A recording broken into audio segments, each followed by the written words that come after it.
Hello, and welcome to my presentation on why the medical field actually harms people with type 2 diabetes. Now, the medical field is amazing. When a baby is born with a heart deformity, they can perform surgery on them and cure them of that heart deformity. A little tiny baby heart. That's crazy. But type 2 diabetes is a very common problem in Western society, and it's mishandled enough where it negatively affects a lot of people. So I'm going to go over how and why, and what you should do instead to combat type 2 diabetes, so you can improve your life or other people that you know with type 2 diabetes. So we're just gonna go a little bit over what type 2 diabetes actually is. There's two types of diabetes. Type 1 is when your body just doesn't produce insulin at all, so you have to artificially give yourself insulin, which is fine. But type 2 diabetes is a little bit different. So type 2 diabetes is when a person becomes insulin resistant to the point of where they require medication to survive. We're going to talk about what insulin resistance actually means, and we're talking about kind of what medications. So this is a pretty good graph describing what's going on. So we've got type 2 diabetes. What's going on in type 2 diabetes? Well, we've got our four main players here. We've got our glucose, which is the little red balls. We've got our insulin, which is the purple triangles. Our insulin receptors over here, and our glucose transporters. So in type 2 diabetes, what happens? Let's talk about what happens normally in a body. So normally what happens is, let's say I eat some food. Goes in my stomach. It gets digested, goes into the small intestine. All the nutrients are absorbed.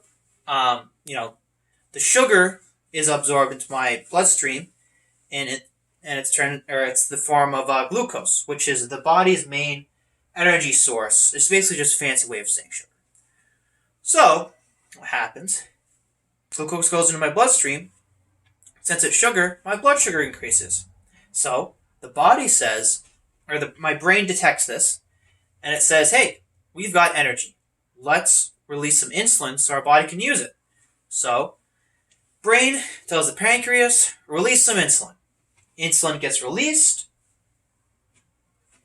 Insulin attaches onto the insulin receptors in my body. So the cell knows that there's glucose in the bloodstream.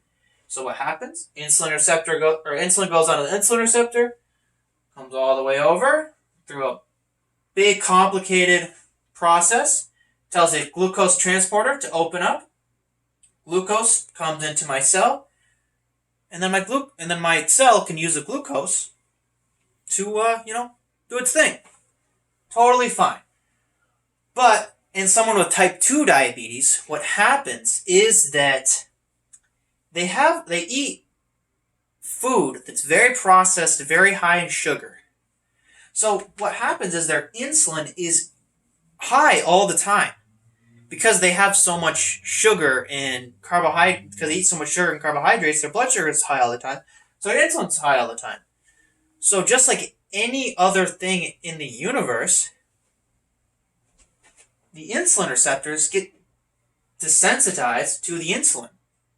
So it takes more insulin for the same process to happen.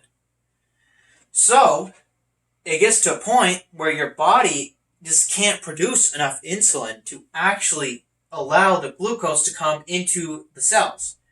That's a pretty big problem.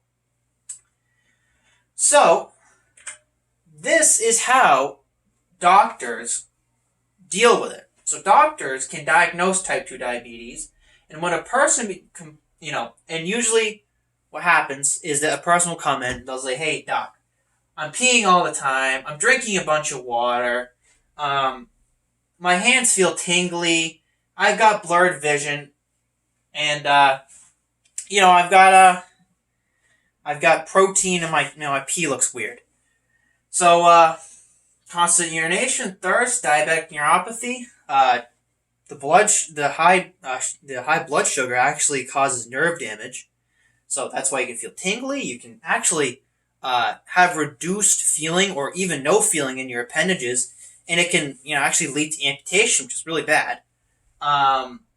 That's if you ever heard of someone having having a nail stuck in their foot and they haven't felt it for like a week, and they look, they've got a nail in their foot. That is very common. Not so common, but it happens. It happens enough to where it's a problem. Diabetic retinopathy, same thing. High blood sugar causes damage to the cells in the back of your eye that lets you see stuff. Very bad. Kidney failure. Doctors will prescribe. These are kind of the main players: insulin, metformin, and glipizide. Let's go back to the graph real quick. Insulin, we just went over what insulin does. Metformin, what metformin will do is it will cause these insulin receptors to become sensitized to the insulin. So it's like a pre-diabetic state of artificial. It's artificially sensitive to the insulin. And then what glipizide does is it tells the pancreas just produce more insulin, so that your body can actually, perform. It can actually bring the glucose into the cells. So there's a lot of ways to artificially deal with the problem. But guess what? It doesn't actually get rid of the problem. And that's the big thing. That is the big thing. So even though what I was just talking about, it's how doctors take care of it. And it's actually how they're taught in when they're going through doctor school, medical school, I mean. It's wrong. It's just wrong. It's not how you actually cure somebody of type 2 diabetes. This is because the underlying problem, like I said, is never dealt with and progressively gets worse. Because guess what? Let's go back to the graph again. Let's say I'm a doctor and I'm just prescribing you insulin. I'm just giving you insulin. Same problem's going to happen. Right? I give you more insulin, same problem. It keeps getting less sensitive to insulin. The same problem keeps happening over and over and over again. And that is bad. So, this is actually how it should be dealt with, right? It's important in the short term to give people with type 2 diabetes, when they actually realize they have it, it's important to give them all these medications because it actually lets them live a normal life. But in the short term, we want short-term use of these medications, right?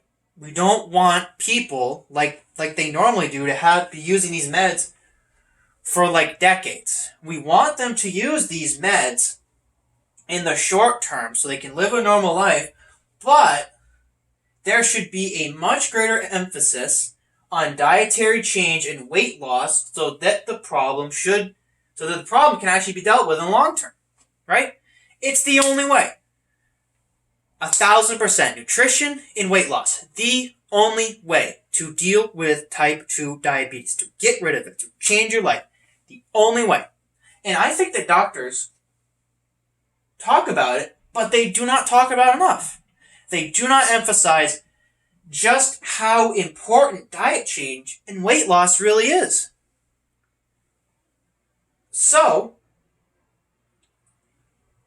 it's just this huge problem. But why would they do that if they can just make more money off of giving people more and more meds? Now, it's not the doctor's fault that they do this, because this is how they're taught.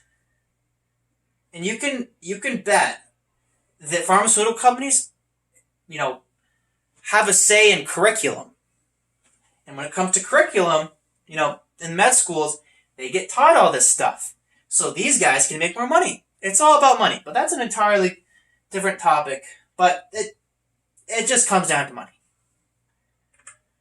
So this is the plate method.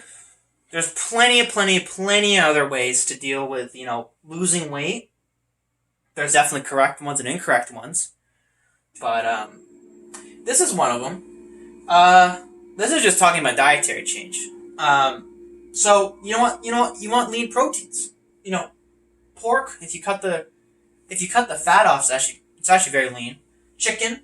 You want beef, lean beef.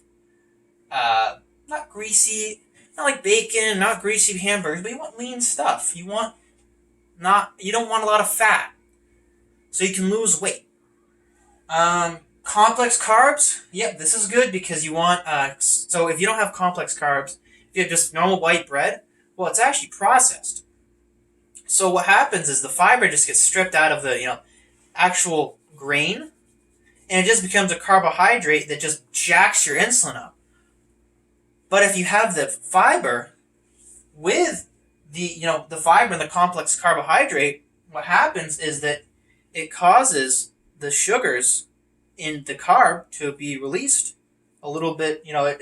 Not a little bit, but it causes it to get released slower, so you don't get your insulin jacked up. So your insulin stays sort of leveled off, which is really what you want. Non-starchy vegetables, because starchy vegetables have carbs in them, not enough fiber. So, broccoli, peas, asparagus salad, good stuff like that. Do your research on them, of course. Look up what non-starchy vegetables are. There's plenty of food. You don't have to just eat what's on its plate. There's plenty of food that you can look up that's good for a type 2 diabetic diet. So, yeah, it's the only way. It's the only way. Is nutrition, diet change, weight loss. It's the only way. Here's my sources. There's plenty of other research that can be done that you can do. Mayo Clinic's really good. I go to Mayo Clinic a lot, WebMD. They've got some good stuff. So do your research, but just know it's diet change and nutrition. It's not these medications that help you. It's really diet change that will cure you of type 2 diabetes. And thank you for watching, and have a good day.